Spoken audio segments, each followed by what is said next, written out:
প্রকৃতি ও জীবন অনুষ্ঠানে আপনাদের সবাইকে স্বাগতম। বাংলাদেশের জীববৈচিত্র্য, প্রকৃতি ও পরিবেশের নানা বিষয় নিয়ে আমাদের এই অনুষ্ঠান প্রকৃতি ও জীবন। আমাদের জীবন আর প্রকৃতি একে অপরের সাথে গভীরভাবে জড়িত। এর নদ নদী, জলবায়ু, গাছপালা, প্রাণী, আমাদের সাথে এদের সম্পর্ক, সচেতনতা ও করণীয় তুলে ধরতে আমাদের এই অনুষ্ঠান।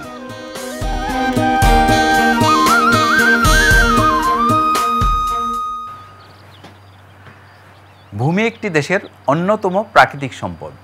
মানুষের খাদ্য, বস্ত্র, বাসস্থান ইত্যাদি মৌলিক চাহিদা পূরণে ভূমি গুরুত্বপূর্ণ অবদান রাখে। এছাড়াও সব উদ্ভিদ ও প্রাণী প্রত্যক্ষ ও পরোক্ষভাবে ভূমির উপর নির্ভরশীল। আমাদের আজকের পর্ব ভূমি ও ভূমি ব্যবস্থাপনা নিয়ে। এ বিষয়ে আলোচনা করব ডক্টর এস.এম. জলিলের সাথে। তবে তার আগে চলুন দেখে আসি প্রকৃতি ও জীবন দলের ভূমি ও ভূমি ব্যবস্থাপনা নিয়ে কিছু তথ্য ও চিত্র।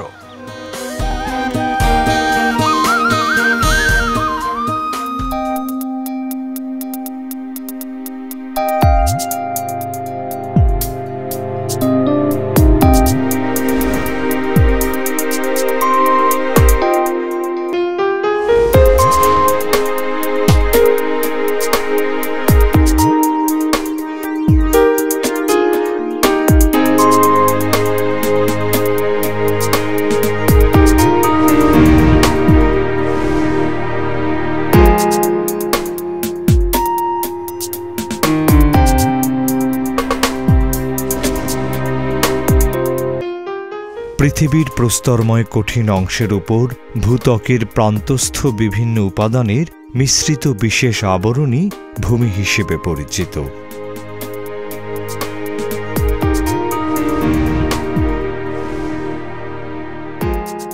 মানুষের নিত্য প্রয়োজনীয় বিভিন্ন ধরনের প্রাকৃতিক সম্পদের মধ্যে একটি গুরুত্বপূর্ণ অংশ দখল করে আছে মৃত্তিকা বা ভূমি।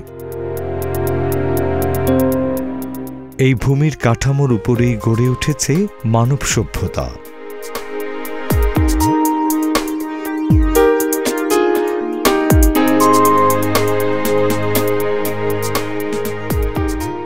ভূমির আবরণ ভেদ করে জন্মে থাকে হাজারো প্রজাতির উদ্ভিদ।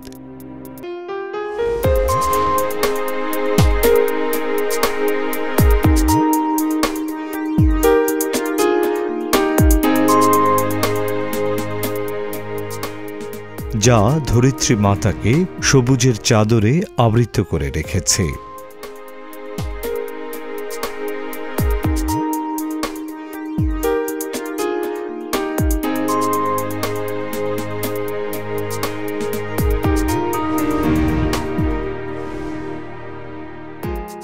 উর্বর মাটিতে দেখা যায় বিভিন্ন ধরনের ফসলের সমাহার।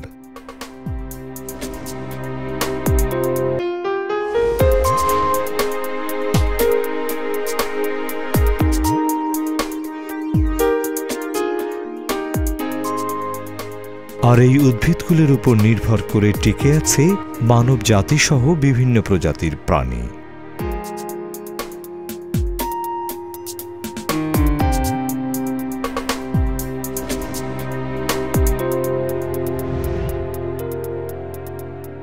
বিভিন্ন স্থাপনা নির্মাণে ভূমি অপরিহার্য উপাদান।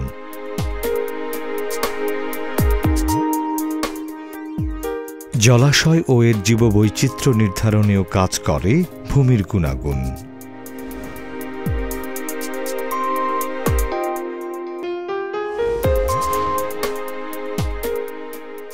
ভূমি যে কোনো সার্বভৌম দেশের অন্যতম গুরুত্বপূর্ণ প্রাকৃতিক সম্পদ।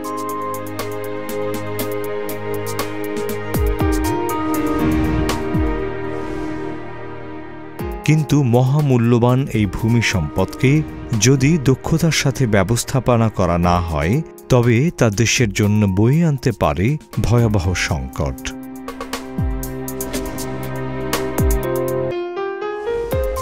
এদেশে ভূমির নানামুখী ক্ষতির অন্যতম প্রধান কারণ বিভিন্ন ধরনের বর্জ্য।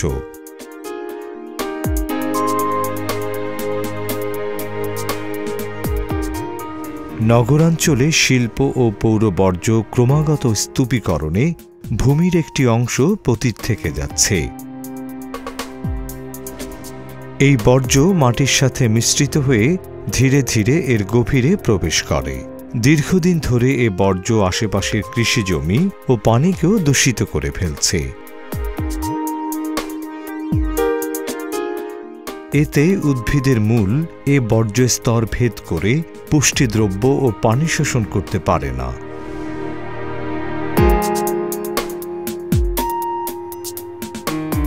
ফলে মৃত্তিকার উপকারী অণুজীব ও আবাদি উদ্ভিদের জন্য এক অস্বাস্থ্যকর পরিবেশের সৃষ্টি হয়, যার দরুন ফসল উৎপাদন ব্যাহত হচ্ছে।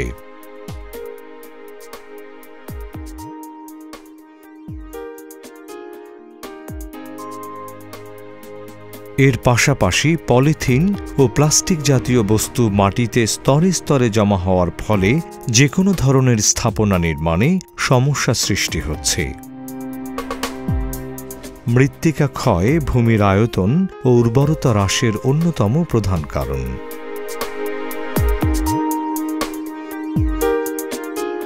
বর্তমানে নিত্য নতুন শিল্প কারখানা স্থাপন ও প্রসারণ এবং চাষের জমি বাড়ানোর তাগিদে বন জঙ্গল ধ্বংস হচ্ছে।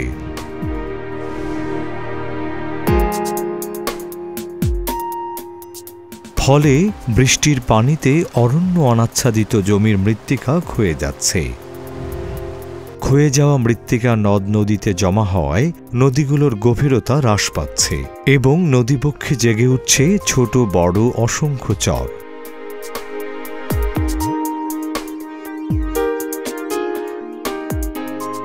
এছাড়া জলবায়ু পরিবর্তনের কারণে জোয়ার ভাটা লবণাক্ত পানি প্রবেশ করে উপকূলীয় কৃষি জমি ও নিম্নাঞ্চলকে প্রতিনিয়ত প্লাবিত করছে।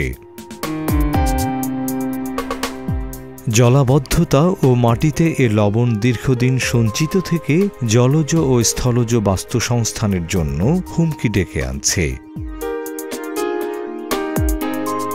কিছু কিছু এলাকাতে মরুকরণের ফলেও ভূমি তার উর্বরতা হারাচ্ছে। আমাদের অবহেলা ও আশানুরূপ উৎপাদন না পাওয়ায় প্রতি বছর জমির একটি বড় অংশ পতিত থাকছে।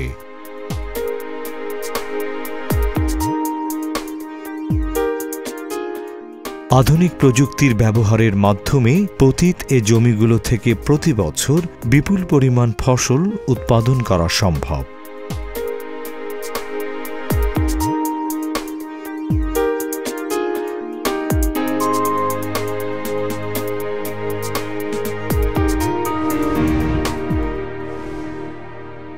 আইল বা ভূমি বণ্টন ব্যবস্থার কারণেও ভূমির আয়তন কমে যাচ্ছে।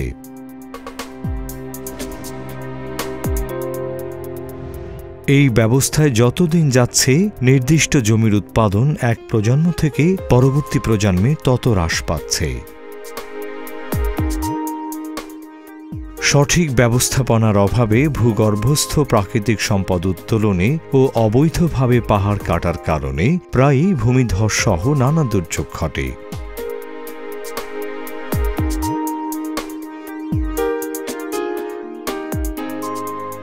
ভূমিধসে গহীন অরণ্য ও কৃষি ব্যবস্থা ধ্বংস হচ্ছে।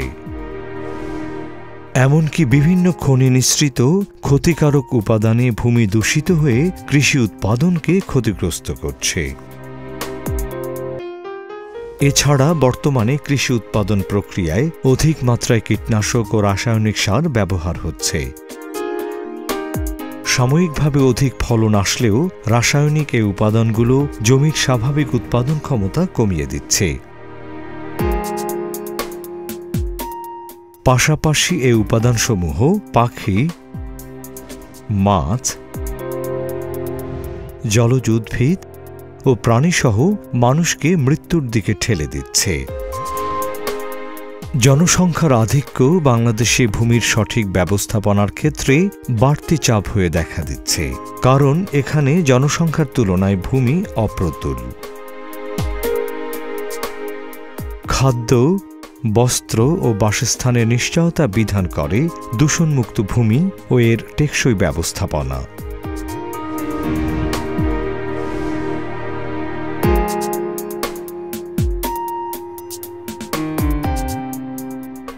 কিন্তু প্রযুক্তির অপরিকল্পিত ব্যবহার, কীটনাশক ও রাসায়নিক সার প্রয়োগ, অধিক জনসংখ্যার চাপ, সর্বোপরি জলবায়ু পরিবর্তনের নেতিবাচক প্রভাব পড়ছে উর্বর ভূমির উপর,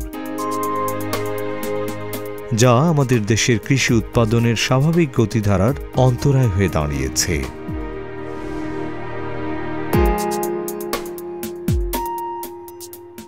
ভবিষ্যৎ প্রজন্মের জন্য উর্বর ভূমির পরিমাণ কমে আসছে। স্বাভাবিকভাবেই ভূমির ওপর অধিক চাপ পড়ছে এবং প্রতিনিয়ত নানাভাবে ভূমি দূষিত হচ্ছে।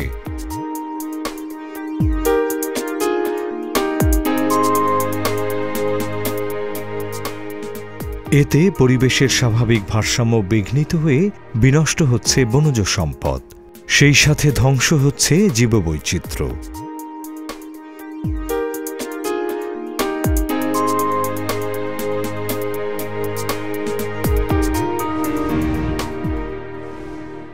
দেশের ভূমি সম্পদ ব্যবহারের জন্য প্রয়োজন অঞ্চলভিত্তিক ব্যবস্থাপনা।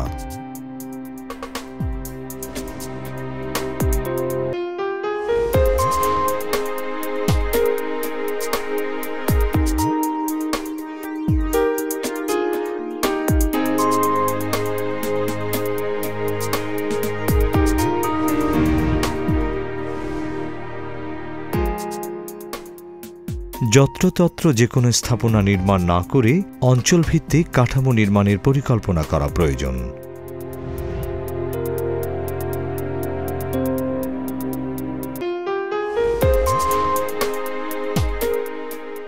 ভূমি দূষণ কমিয়ে রক্ষা করা যেতে পারে এখানকার জীববৈচিত্র্য।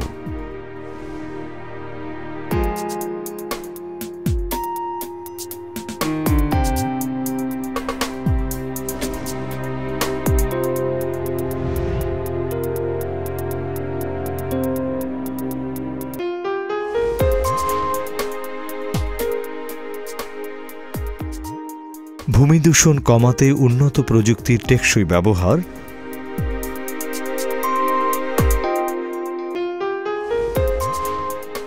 উন্নত বীজের ব্যবহার, কীটনাশক ও রাসায়নিক সার বর্জন করে জৈব সার ব্যবহার, সর্বোপরি পরিবেশ বিষয়ক শিক্ষার প্রসার প্রয়োজন। দেশের প্রচলিত ভূমি আইনের সঠিক প্রয়োগ ও সাধারণ মানুষের অংশগ্রহণের মাধ্যমে টেকসই ভূমি ব্যবস্থাপনা চালু করতে হবে। তবেই মহামূল্যবান এই ভূমি সম্পদের সংরক্ষণ ও ব্যবহার নিশ্চিত করা যাবে।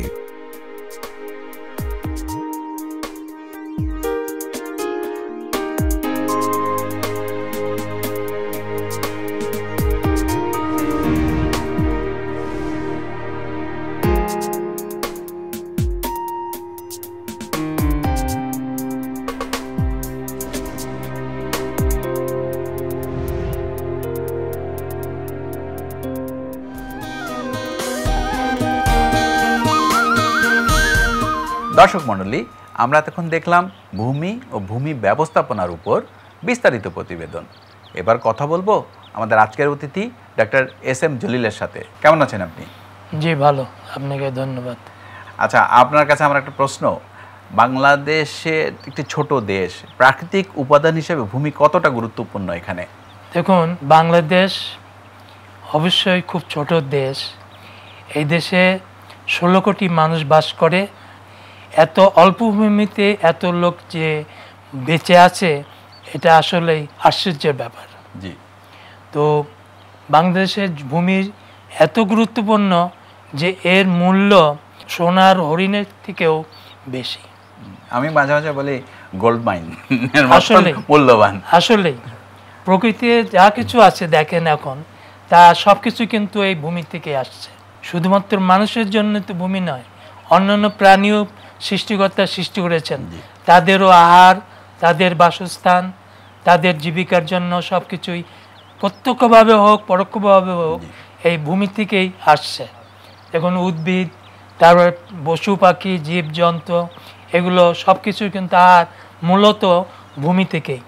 অতএব মানুষের জীবন ধারণের জন্য এই ভূমির কোনো বিকল্প নেই, অতএব এর গুরুত্ব সহজেই অনুমেয়। আমরা দেখি যে দেশের বাইরেও যেমন মরুভূমির অঞ্চল যেগুলো, সেখানে মরুভূমিকে, বালুকে তারা সোনার হরিণ, যেটা আপনি বললেন, তা বানানোর চেষ্টা করছে। এই যে আমরা আমাদের যে এত সুন্দর একটা দেশ এবং এত কিছু আছে এই ছোট একটি জায়গাতে, সেইখানে আমরা কেন মানে এত উদাসীন আমাদের এই ভূমির ব্যাপারে? প্রযুক্তির যুগে মরুভূমিকে মরুদ্যানে পরিণত করা একটা কঠিন ব্যাপার নয়। দুঃখজনক হলেও সত্য, আমাদের দেশে আমরা এটাকে উপেক্ষা করেছি। সবাইকে বুঝতে হবে, যে ভূমি ব্যবহার করছে তাকেও বুঝতে হবে যে আমাকে কিভাবে এই ভূমিটাকে সংরক্ষণ করা যায়, এটা থেকে সর্বোচ্চ উৎপাদন করা যায় এবং এটার কোনো ক্ষতি না হয়, অর্থাৎ পরিবেশ বান্ধব ব্যবহারও আমাকে নিশ্চিত করতে হবে। সেক্ষেত্রে অবশ্যই প্রযুক্তি প্রয়োগের মাধ্যমে আমরাও মিডল ইস্ট কেন, যে কোনো দেশের থেকে আমরা ভালো করতে পারি, কারণ প্রকৃতি আমাদের ভীষণভাবে সহায়ক হিসাবে কাজ করছে। তা আমাদের এই বাংলাদেশে বিভিন্ন প্রাণী, উদ্ভিদ ভূমির উপর নির্ভরশীল, তো এরা কিভাবে নির্ভরশীল আমাদেরকে একটু বলবেন? এই যে দেখছেন এখানে ঘাস, এই ঘাসটাকে আপনি দুধে পরিণত করতে পারেন। এখানে ঘাসটাকে গরু দিয়ে খাওয়ান, গাভী দিয়ে, গাভী থেকে আপনাকে দুধ দিবে। আপনি নির্ভরশীল হলেন এই ভূমির উপরে, আবার এই গাভীটাও নির্ভরশীল হলো এই ভূমির উপরে, আবার আপনি নির্ভরশীল হলেন গরুর উপরে। সেই জন্য দেখা যায় যে প্রকৃতিতে মানুষ জাতি, পশু পক্ষী, জীবজন্তু সবাই সবার উপরে নির্ভরশীল। মাংসাশী প্রাণী যেগুলো আছে সেগুলো অন্য পশু পাখিকে ধরে খাচ্ছে, তারা পরোক্ষভাবে ভূমির উপর নির্ভরশীল। এইভাবে আমাদেরকে পরস্পর উপর নির্ভরশীল এবং ভূমির উপরে অবশ্যই প্রত্যক্ষভাবে পরোক্ষভাবে সবাই নির্ভরশীল। আমাদের এই বাংলাদেশে মানে খুবই মূল্যবান এই ভূমি, সেই মূল্যবান ভূমি ক্ষতিগ্রস্ত হচ্ছে নানাভাবে। সে সম্বন্ধে আপনি আমাদের একটু বলবেন কি? প্রকৃতি কিন্তু অনেক কিছু শিক্ষা দেয়, আমরা সেদিকেও আমরা উদাসীন ছিলাম। তার ফলে হয়েছে কি, আমাদের এই ভূমি সংস্কার নীতি, ভূমি উন্নয়ন নীতি, ভূমি ব্যবস্থাপনা নীতি, এগুলোর দিকে আমাদের কোনো নজরই ছিল না। পাহাড়ি অঞ্চলে মনে করেন যে ভেজিটেশন বা বৃক্ষ সম্পদ বা বনজ সম্পদ সংরক্ষণ করতে হবে, সেটা যে অতি প্রয়োজনীয় তা আমরা অনুধাবন করি না, আমরা এটা কেটে ফেললাম। কেটে ফেললে কি হলো, সেখানে যে বৃষ্টি হলো সেই বৃষ্টির পানিটা বাষ্পীয় আকারে আবার উড়ে চলে যায়, এভাপোরেশন লস বলে। কিন্তু এখানে যদি এই গাছপালা থাকতো তাহলে ছায়া দিত, ছায়া দিলে সূর্যের তাপটা মাটিতে পড়তো না, তার ফলে এভাপোরেশন লসটা কম হতো, মাটিটা এই পানিটা শোষণ করে রাখতো। যে গ্রীষ্মকালে ছড়া দিয়ে পানি আসছে, কোত্থেকে আসছে? পাহাড় থেকে আসছে। কিন্তু যে পাহাড় দেখবেন যে ন্যাড়া, সেখান থেকে ছড়া দিয়ে পানি আসছে না, কারণ এভাপোরেশন লস হয়ে যাচ্ছে। এই যে একটা জিনিস, এখন যে পানির সমস্যা দেখা যাচ্ছে, এটা একটা অন্যতম কারণ। তাছাড়া দেখেন, মাত্রার অতিরিক্ত সার, কীটনাশক এগুলো প্রয়োগের ফলে ভূমির উর্বরতা শক্তি হ্রাস পেয়েছে। তারপরে মনে করেন যে ভূমি ক্ষয়, যে অবিরাম বৃষ্টি যখন হয় তখন বৃষ্টির যে পানির স্রোত, সেই স্রোতে মাটি ধুয়ে নিয়ে চলে যাচ্ছে। উপরের যে টপ সয়েল, সয়েল বলতেও এই সারফেস, ভূমির সারফেস হলেই সয়েল হয় না। এখানে লোহা যদি থাকে তাহলে তো সেখানে ফসল হবে না। এখানে সমান অনুপাতে স্যান্ড, সিল, ক্লে, এইগুলো তিনটের সমন্বয়ে আদর্শ মাটি হয়, যেটাকে আমরা বলি পলি মাটি। সেই জিনিসগুলো সংরক্ষণ হচ্ছে না। আমাদের এই বাংলাদেশে যে ভূমি ব্যবস্থাপনা, তা কি পর্যায়ে আছে এখন? ভূমি ব্যবস্থাপনা আমাদের দেশে কোনো নজির নাই। আপনি সাম্প্রতিককালে দেখেছেন যে ল্যান্ডস্লাইড হচ্ছে বা ভূমিধস। কেন ভূমিধস হচ্ছে সেটা নিয়ে কিন্তু কেউ কখনো কিছু আলোচনা করছে না, কারো মাথা নাই। ভূমিধস যাতে না হয়, ভূমি ক্ষয় যাতে না হয়, সেই যে ব্যবস্থাগুলো, সেই ব্যবস্থাগুলো মোটেই নাই। যে জনসংখ্যা এত বৃদ্ধি পেয়েছে, এরা একেবারে অন্য হয়ে ভূমি দখল করার জন্য অস্থির হয়ে গেছে। আপনি দেখবেন যেখানে যান সেখানেই ভূমি দখল। ভূমি দখল হচ্ছে নদী, নালা, খাল, বিল, জমি, সড়ক পাশে, রেলের পাশে, সব জায়গায় মানে ভূমি দখল হয়ে যাচ্ছে।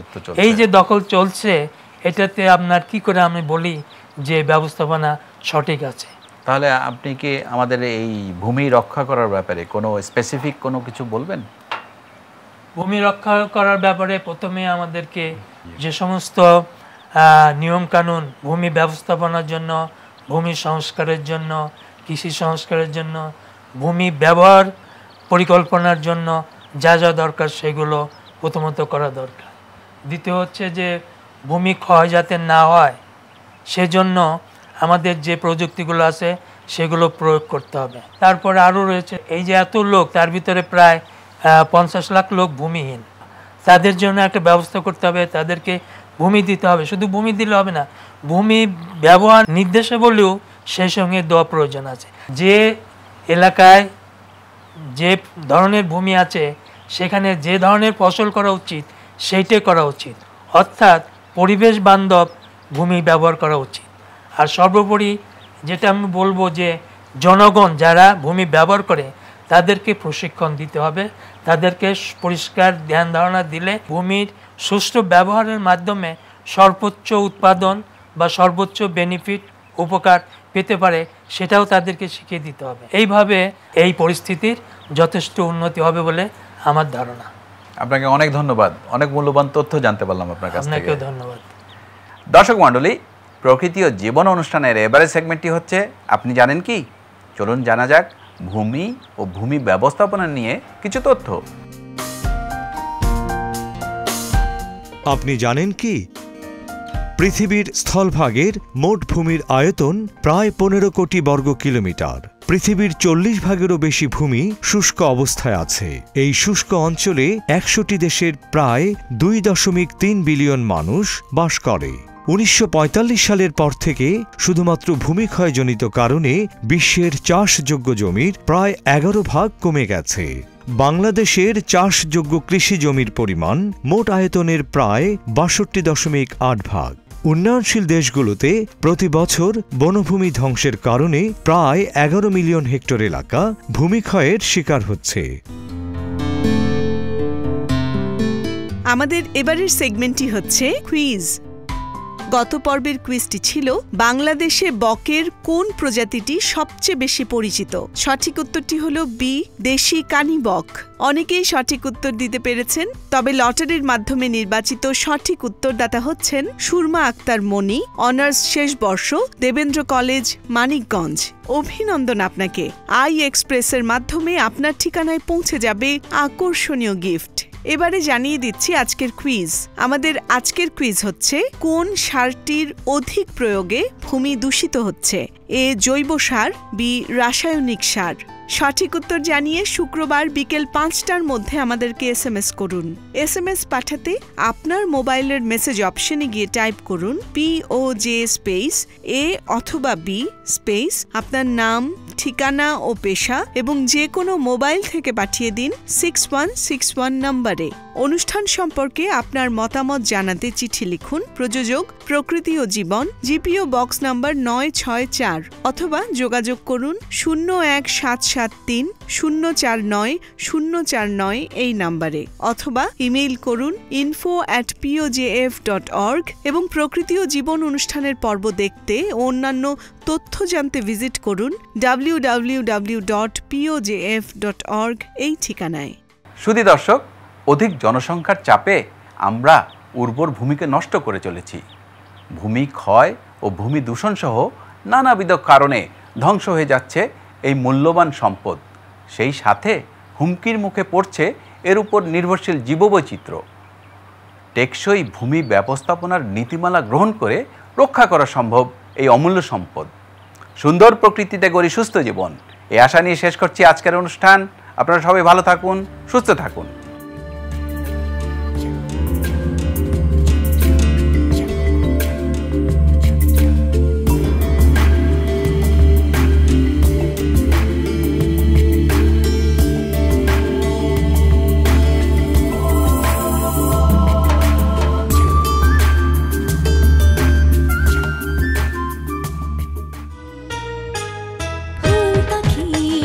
লতা পাতা ঘেরা প্রকৃতি ও জীবন।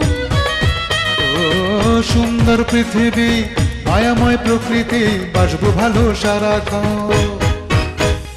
চাই চাই চাই সুন্দর পৃথিবী চাই, চাই চাই চাই সুস্থ পরিবেশ চাই।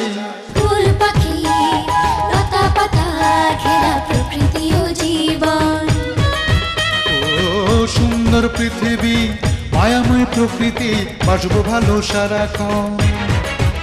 এসো হাতে হাত ধরে শপথ করে